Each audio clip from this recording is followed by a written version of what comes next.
Hello बच्चों, यह प्रश्न को देखते हैं। तो प्रश्न में देखा है, संक्रमण धातुओं द्वारा उनकी निम्न ऑक्सीकरण अवस्था में बनाए गए आबंध रिक्त स्थान होते हैं, जबकि उच्च ऑक्सीकरण अवस्था में बनाए गए आबंध रिक्त स्थान होते हैं। आइए मुख्य अवधारणा की चर्चा करते हैं। मुख्य अवधारणा। तो प्रश्न में क्या देखा है, संक्रमण धातुओं द्वारा उनकी निम्न ऑक्सीकरण अवस्था में बनाए गए आबंध रिक्त स्थान होते हैं, जबकि उच्च ऑक्सीकरण में बनाए गए आबंध रिक्त स्थान होते हैं। तो यहाँ हमें बताना है कि जो हमारा रिक्त स्थान है ये हमारा क्या होगा। तो यहाँ से अगर हम देखें तो जो हमारे संक्रमण तत्व है इनके यौगिक में जो हमारे बंधन होते हैं आयनिक से सहसंयोजक होते हैं, यानी कि आयनिक से सहसंयोजक होते हैं। तो इसका यह कारण है कि जो हमारे न्यूनतम ऑक्सीकरण अवस्था में संक्रमण तत्व आयनिक यौगिक बनाते हैं, और ये जब हमारे उच्च ऑक्सीकरण अवस्था में होते हैं तब ये हमारे सहसंयोजक आयन बनाते हैं।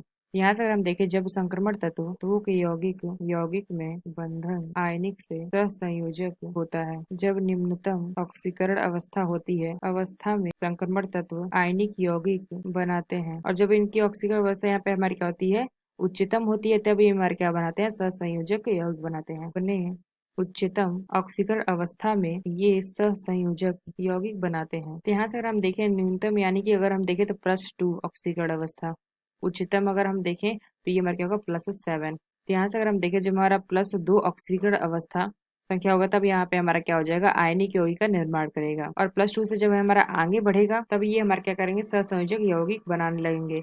यहाँ से हमने वही हम बताया था कि जब संक्रमण तत्वों के यौगिक के बंधन आयनिक से सहसंयोजक तक होता है तो निम्नतम ऑक्सीकरण अवस्था में संक्रमण तत्व आयनिक यौगिक बनाते हैं, अपने उच्चतम ऑक्सीकरण अवस्था में ये सहसंयोजक यौगिक बनाते हैं। यहाँ से अगर हम देखें निम्नतम हमारा क्या होगा, +2 होगा, तो यहाँ पे हमारा क्या हो जाएगा, आयनिक, और यहाँ से अगर हम देखें +7 होगा तब हमारा क्या हो जाएगा, सहसंयोजक। यहाँ से अगर हम रिक्त स्थान को भरे तो यहाँ पे हमारा क्या हो जाएगा कि संक्रमण धातुओं द्वारा उनकी निम्न ऑक्सीकरण अवस्था में बनाए गए आबंध, यहाँ से हमने क्या देखा, निम्नतम होगा तब हमारा क्या बनेगा, आबंध आयनिक होगा होते हैं, जबकि उच्च ऑक्सीकरण अवस्था में बनाए गए आबंध जो हमारे वो हमारे क्या होंगे, सहसंयोजक होते हैं। तो आशा करते हैं आपको समझ में आया होगा। धन्यवाद।